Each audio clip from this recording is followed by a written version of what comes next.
The summer sun was setting as Staff Sergeant Mike Anderson pulled his old Ford pickup truck into the Silent Creek gas station. He had been driving for almost 10 hours straight, heading home after attending his younger sister's wedding in Ohio.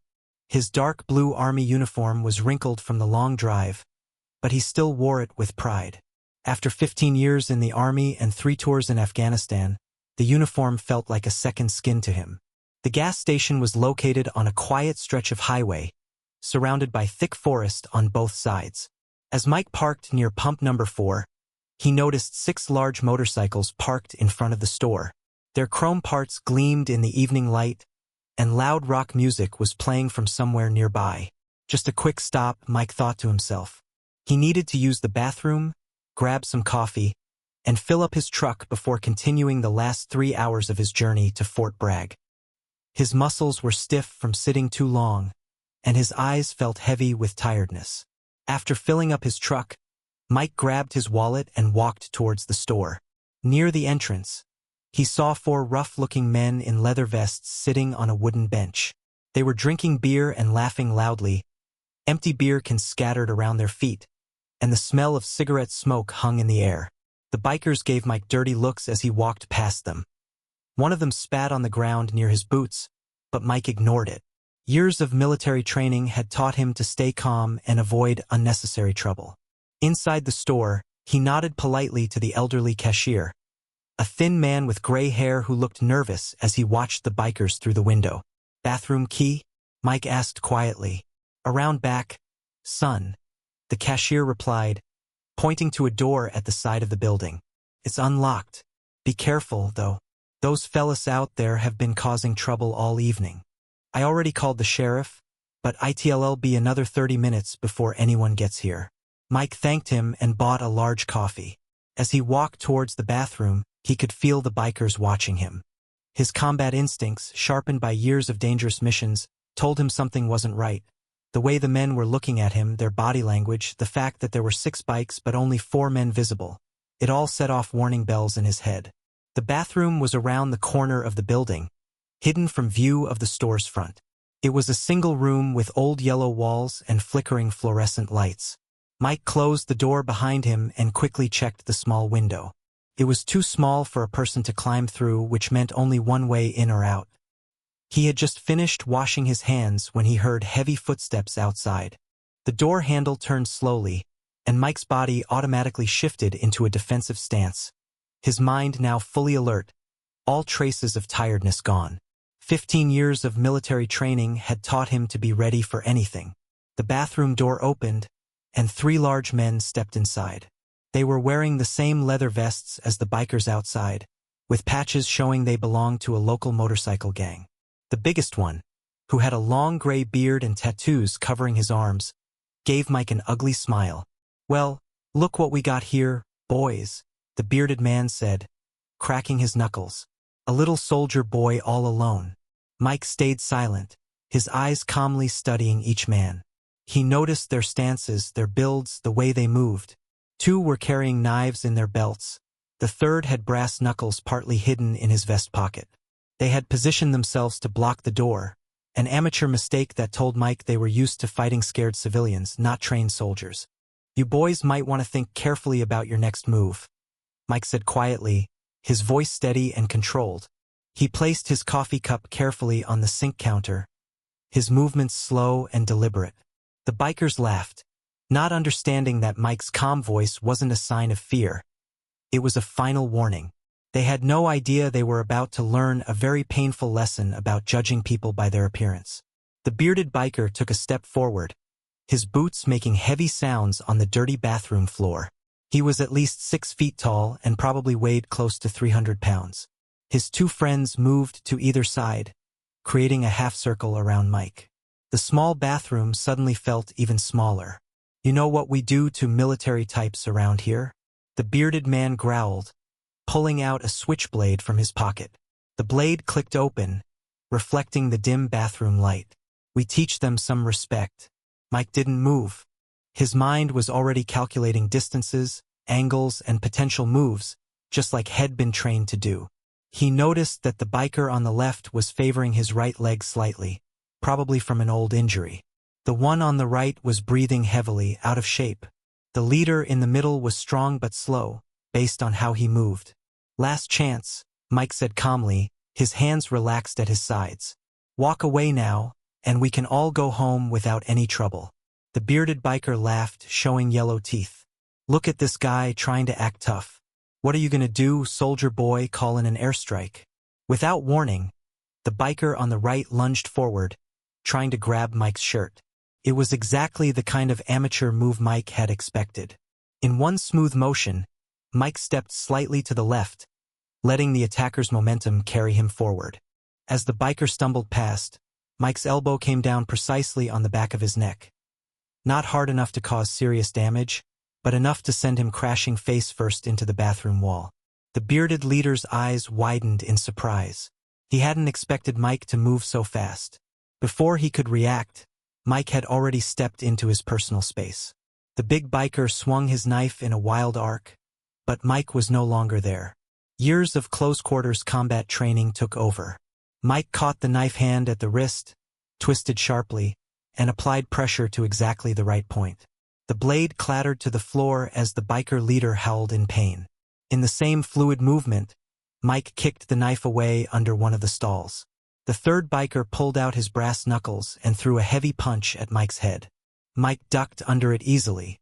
The punch was telegraphed so clearly that he could have seen it coming from a mile away. The biker's fist hit the bathroom mirror instead, cracking it and sending glass shards tinkling to the floor. Mike had been in enough real fights to know that you don't give your opponents time to regroup. He drove his knee into the bearded leader's stomach, causing the big man to double over, gasping for air. Then he grabbed the third biker's extended arm and used the man's own momentum to slam him into his leader. Both men crashed into the bathroom stall doors with a loud bang. The first biker, who had hit the wall, was trying to get up. Mike placed his boot firmly on the man's back, applying just enough pressure to keep him down.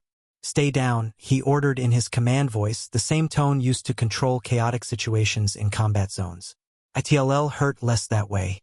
Just then, the bathroom door burst open, and the other three bikers from outside rushed in, having heard the commotion. They stopped dead in their tracks at the scene before them. Their three friends were on the ground or slumped against the stalls, while Mike stood calmly in the center of the bathroom, looking completely unruffled. "Anyone else want to try their luck?" Mike asked quietly, shifting his weight slightly to face the newcomers. His stance was relaxed but ready, his eyes alert and focused. The three new bikers looked at each other uncertainly. They had expected to find their friends beating up a lone soldier. Instead, they found their toughest fighters taken down in less than a minute. The tallest of the new arrivals raised his hand slowly. "Look, man, we don't want any more trouble," he said, backing away toward the door. "We're just gonna get our friends and go." Mike nodded but didn't relax his guard. "That sounds like a smart decision. Help them up and leave. But remember this, the next time you think about jumping someone, you never know who they might be." The elderly cashier watched through the store window as the six bikers helped each other to their motorcycles. The bearded leader was holding his right wrist, his face red with pain and embarrassment. Another had a bloody nose, and a third was walking with a noticeable limp. None of them looked back at the gas station as they started their bikes and roared away into the growing darkness. Mike walked calmly back into the store, picked up his now cold coffee from the counter, and bought a fresh one. His uniform was still neat, without a single wrinkle added from the fight. Only a small cut on his knuckle showed that anything had happened at all. "Son," the cashier said, his voice shaking slightly, "I've never seen anything like that in my 30 years running this store. Are you okay? Should I call an ambulance?" Mike smiled kindly at the old man. "No need for an ambulance, sir. Nobody's seriously hurt. Those men just needed to learn a lesson about respecting others." He paused to take a sip of his coffee. "But you might want to call the sheriff again and let them know what happened. I'll wait here to give my statement." The cashier nodded and reached for the phone. While he made the call, two other customers who had been hiding in the back of the store came forward. One was a young mother with her teenage son, and the other was a truck driver who had been buying snacks when the trouble started. "That was amazing," the teenage boy said, his eyes wide with excitement. Are all soldiers trained to fight like that? Mike shook his head. We're trained to protect and serve, not to fight. What happened today wasn't about fighting. It was about stopping trouble before it got worse. The best victories are the ones where everyone walks away and learns something. The mother stepped forward, clutching her purse tightly. Those men have been terrorizing this area for months, she said. Nobody dared to stand up to them. They scared away so many customers that missed her. Johnson here was thinking of selling the store. The cashier, Mr. Johnson, hung up the phone and nodded sadly. Sheriff's on his way. Should be here in about 10 minutes. He looked at Mike with grateful eyes. Those bikers used to come here every weekend, scaring people, stealing stuff, causing trouble. I couldn't do anything about it. I'm just an old man trying to run my business. 15 minutes later, Sheriff Dan Wilson arrived in his patrol car. He was a tall, lean man with gray hair at his temples and sharp eyes that missed nothing. He took statements from everyone present and watched the security camera footage that Mr. Johnson had saved. Well, Staff Sergeant Anderson, the sheriff said, closing his notebook, looks like a clear case of self-defense to me. Those men have been a problem in 3 counties. They've always managed to avoid serious charges. Maybe this time they'll think twice before causing trouble. Mike nodded respectfully. I hope so, sir. Sometimes people need to learn the hard way that their actions have consequences. The young truck driver, who had been quiet until now, spoke up. Hey, soldier, I saw the whole thing through the store window. The way you handled yourself in there, it was like watching a professional boxer, except more controlled. Where did you learn to fight like that? Mike's eyes grew distant for a moment, remembering years of training and real-world experience. It's not about fighting, he explained. In the Army, we learn to handle situations. Sometimes that means combat, but more often it means knowing how to prevent combat. Today, those men expected violence. What they got was a lesson in consequences. The sheriff finished writing his report and handed it to Mike. His card. If those bikers give you any trouble about this, you call me directly. But somehow he smiled. I don't think they'll be bothering anyone around here for a while. As the evening grew darker, people began leaving the gas station. The young mother thanked Mike again. The teenager asked for a selfie, which Mike politely declined, and Mr. Johnson insisted on giving him free coffee for life. The next morning, Mike's story started spreading through the local community. Mr. Johnson's nephew had posted the security camera footage on social media, and it quickly went viral. The video showed how calmly and professionally Mike had handled the situation without causing any serious injuries to the bikers. Local news reporters began calling the gas station, asking for interviews. Mr. Johnson politely declined to share Mike's personal information, respecting the soldiers' privacy, but he did tell them about how the bikers had been troubling his business for months, and how one trained soldier had solved the problem in less than 5 minutes. Meanwhile, at a small diner 30 miles away from the gas station, the 6 bikers were having a very different morning. They sat at a corner table nursing their bruised bodies and wounded pride. Their leader, Big Jake, still couldn't move his wrist properly from where Mike had twisted it. We need to do something about this, said Razor, the biker with the brass knuckles. His hand was wrapped in bandages from punching the mirror. We can't let people think we're weak. Big Jake shook his head slowly. No, he said, surprising everyone at the table. We're not doing anything. He looked at his beaten crew inside. That soldier, he could have really hurt us if he wanted to. But he didn't. He just taught us a lesson. The other bikers stared at their leader in shock. Big Jake had never backed down from a fight in his 20 years of leading the gang. But something about last night had changed him. You know what bothers me the most? Big Jake continued, stirring his coffee with his good hand. When I was young, I served in the Marines for 2 years. Then I got into trouble, got discharged, and ended up like this. He gestured at his leather vest and the gang patches. That soldier last night, he reminded me of what I could have been if I'd stayed on the right path. Back at the gas station, business was unusually busy. Word had spread about what had happened, and people were no longer afraid to stop there. Mr. Johnson had to call his daughter to help him handle all the customers who came in, many of them just to talk about the incident. Around noon, a surprise visitor walked into the store. It was a man in his 60s, wearing a neat suit and carrying a business card that identified him as a reporter from the local newspaper. He introduced himself to Mr. Johnson. "I'm not here just for the story about last night," the reporter explained. "I'm a Vietnam veteran myself, and I wanted to write about how military training isn't just about fighting. It's about protecting people and handling difficult situations professionally." Mr. Johnson shared what he could, carefully leaving out any personal details about Mike. He described how the soldier had given the bikers every chance to walk away, how he had used only the force necessary to stop the threat, and how he had stayed to give his statement to the police. As the reporter was leaving, a group of young men entered the store. They were local teenagers who used to avoid the gas station because of the bikers. Now they felt safe to come back. "Mr. Johnson," one of them asked, "is it true that the soldier took down 6 bikers by himself?" The old cashier smiled and shook his head. "No, boys, he didn't take down 6 bikers. He showed 6 men that their actions have consequences, and he did it without causing any permanent harm. That's what real strength is about." By evening, the story had reached the local military base. The commanding officer, Colonel Roberts, watched the security footage in his office. He nodded approvingly at Mike's handling of the situation. Perfect control, minimal force, and professional conduct throughout. He made a note to mention this incident in the next staff meeting as an example of how soldiers should conduct themselves off-duty. The gas station's regular customers noticed another change that day. The for sale sign that had been in Mr. Johnson's window for the past month was gone. When asked about it, the old man smiled and said, "Sometimes all it takes is one person standing up for what's right to change everything."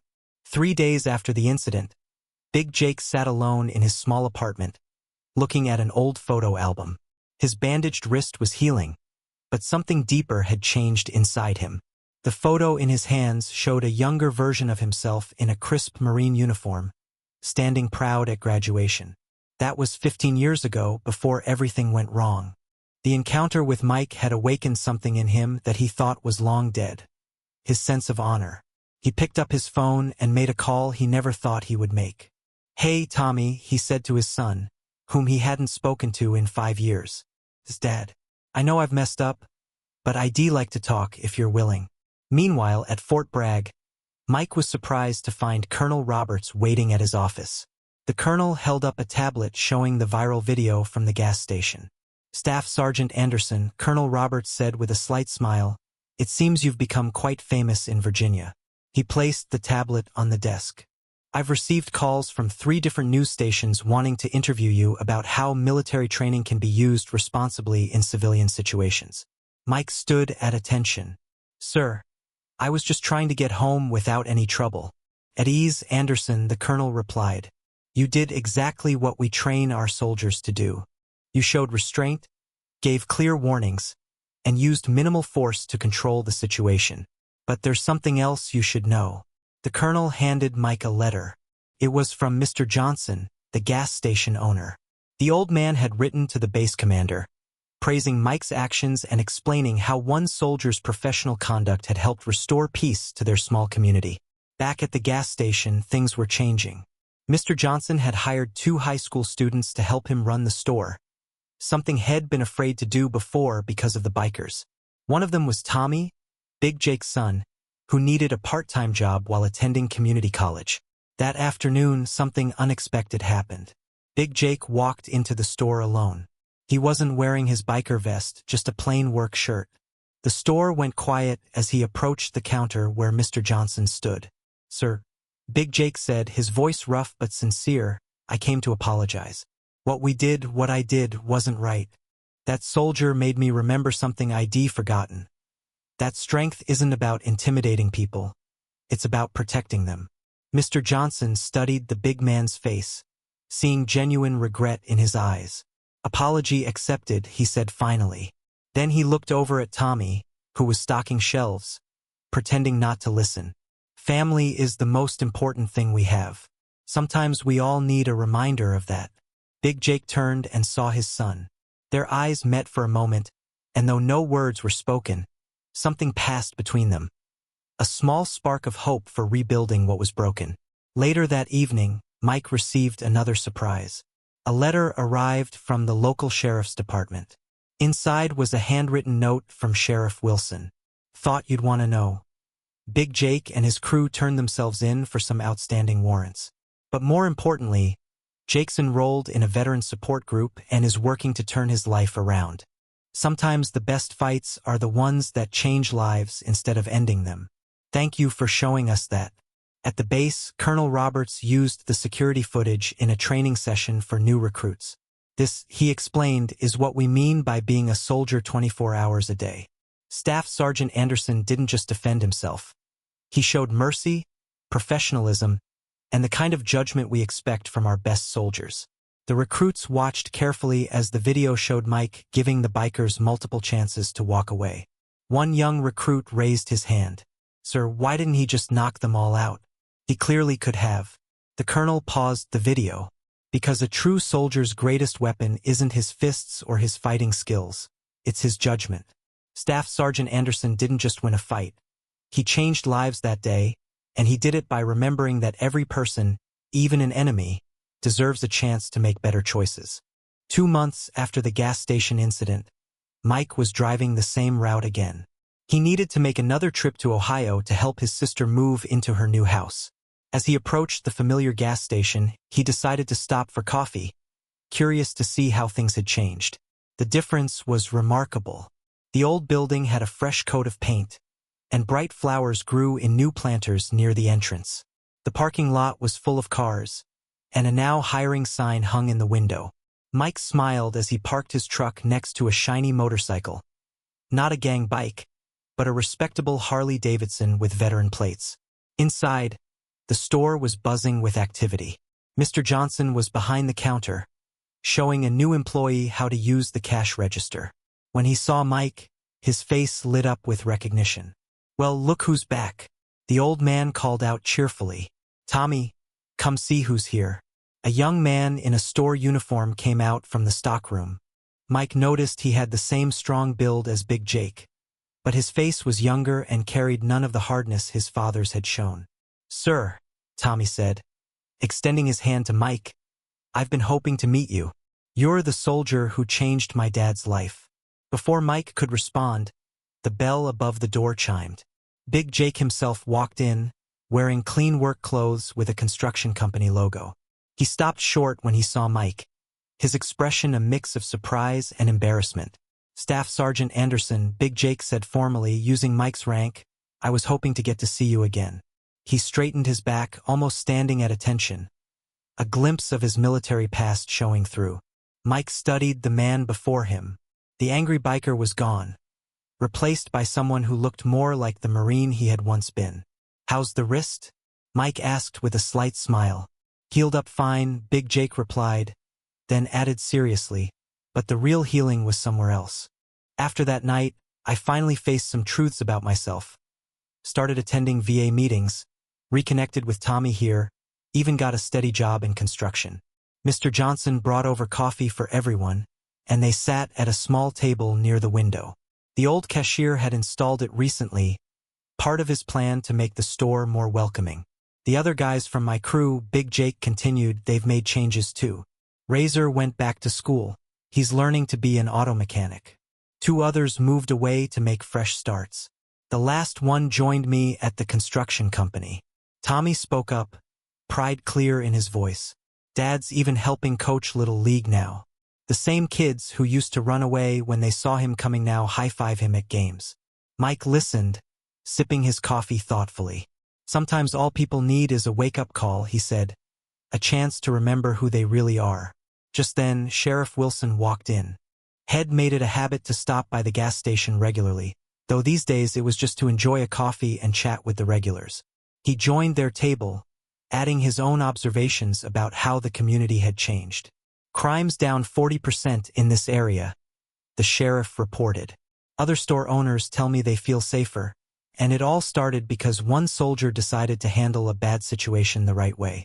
Mike shook his head modestly. "I just did what I was trained to do.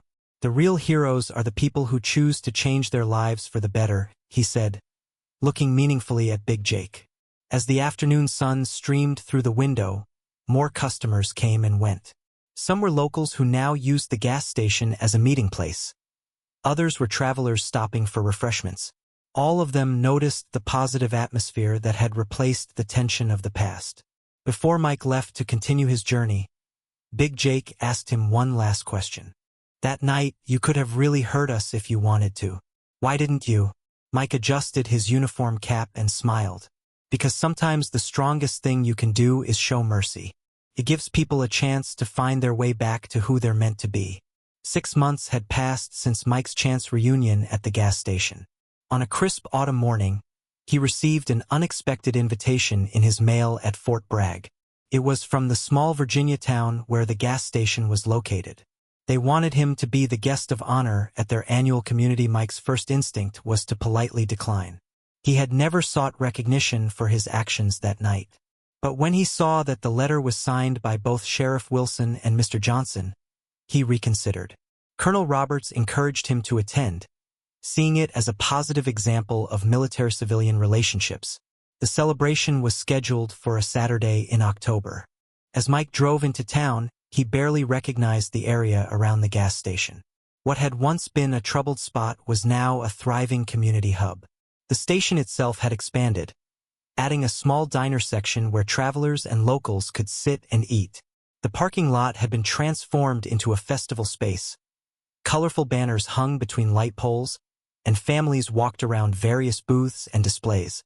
Mike spotted Big Jake manning a grill, cooking hamburgers while wearing an apron that read, "Community Barbecue Master." "There he is," Mr. Johnson called out as Mike parked his truck. The old cashier looked younger somehow, energized by the positive changes in his business and community. He was wearing a clean button-up shirt with an event organizer badge. Tommy rushed forward to greet Mike, now wearing a community college jacket. "Sir, you won't believe what's happened since you were here last," he said excitedly. "We started a youth mentoring program. Dad and some of his former crew members teach kids about motorcycle maintenance and auto repair. Keeps them off the streets." Sheriff Wilson approached, accompanied by a news reporter from the county paper. "This whole area is different now," the sheriff explained to the reporter. "What happened that night wasn't just about stopping trouble. It was about showing people a better way to handle conflicts." The reporter seemed especially interested in how one incident had sparked such widespread change. She interviewed several local residents who shared their stories. A teenage girl talked about how she no longer feared walking to the gas station for snacks after school. An elderly couple mentioned how they'd made friends with Big Jake at his community BBQs. A young mother described how the former bikers now helped patrol the school zones as crossing guards. The ceremony itself was simple but meaningful. Mayor Thompson, a short woman with gray hair and kind eyes, presented Mike with a Community Champion Award. But what touched Mike most was the speech Big Jake gave afterward. "6 months ago, I was a different person," Big Jake said, his voice rough with emotion. "I thought strength meant making people fear you. Then I met the soldier who showed me what real strength looks like. It's not about winning fights, it's about having the courage to change." As the crowd applauded, Mike noticed something remarkable. Mixed among the families and local residents were several familiar faces, the other bikers from that night. Like Big Jake, they had transformed. Razor was wearing his auto mechanic uniform, having just come from work. 2 others were helping organize the children's games. During the community lunch that followed, Mike sat with Mr. Johnson and his family. The old cashier's daughter, Sarah, who now helped manage the expanded business, shared their future plans. "We're turning the empty lot next door into a community center," she explained. "Big Jake and his friends are helping with the construction. We'll have after-school programs, job training, and a veteran support group." As the afternoon wound down, Sheriff Wilson pulled Mike aside for a private word. "You know, son," he said, "in 30 years of law enforcement, I've learned that most people who cause trouble are just lost. Sometimes they just need someone to show them a different path." Mike looked around at the happy faces, the transformed community, and the former troublemakers who had become its pillars. He thought about how a simple gas station stop had turned into something so much more. "The Army taught me that our greatest victories aren't on battlefields," Mike replied. "They're in the moments when we help others find their way back to their best selves." 1 year after the original incident, Mike found himself assigned to give a special presentation at Fort Bragg. This time, he wasn't just teaching combat techniques, he was sharing the more important lesson about how military training could positively impact civilian life. The training room was packed with young soldiers. On the screen behind Mike played the famous gas station security footage, but today it was accompanied by new videos showing the transformed community. Colonel Roberts sat in the back, watching proudly as his staff sergeant addressed the group. Many of you have probably seen this video, Mike began, gesturing to the screen. But what you haven't seen is what happened afterward. This isn't just a story about stopping troublemakers. It's about understanding that our training isn't just for combat. It's for making the world better. As Mike spoke, the door opened quietly. Big Jake entered, wearing a clean suit, followed by Sheriff Wilson. They had been invited as guest speakers to share their perspectives on that night's events.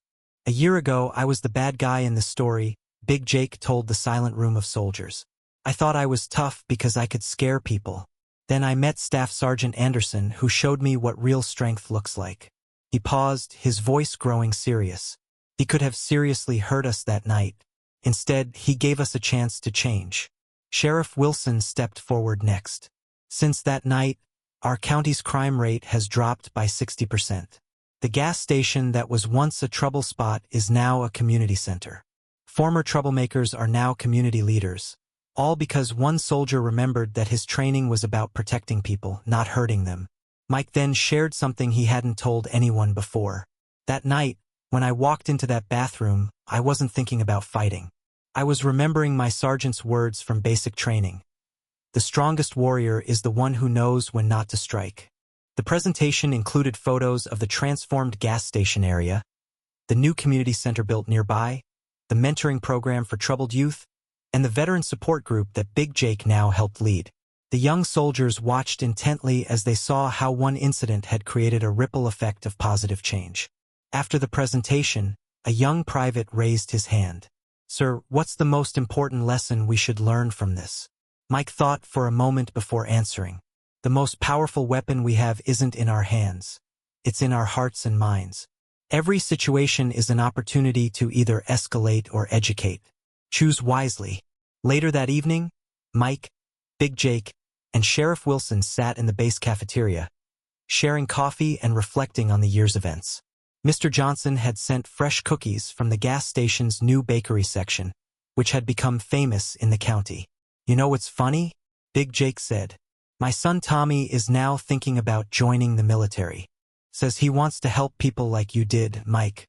Sheriff Wilson added, "And 3 other young people from our town have enlisted this year. They say they want to learn the same values they saw in that video." As they talked, Colonel Roberts joined them with some surprising news. The military was planning to use their story as part of a new training program about community engagement and the responsible use of combat training. "What happened that night is becoming a template," the colonel explained. "It's teaching soldiers that true strength isn't about domination, it's about transformation." As the evening ended, Mike walked his guests to their cars. The night was clear and cool, reminiscent of that fateful evening a year ago. Before leaving, Big Jake turned to Mike one last time. "My old biker vest still hangs in my closet," he said. "I keep it there to remind me of who I was, and who I chose to become. Every morning, I look at it and thank God for sending a soldier who knew how to fight but chose to teach instead." Mike watched them drive away, thinking about how a simple gas station stop had turned into something that would impact generations to come. He remembered his training instructor's words from years ago. "Sometimes the biggest victories come from the battles we choose not to fight."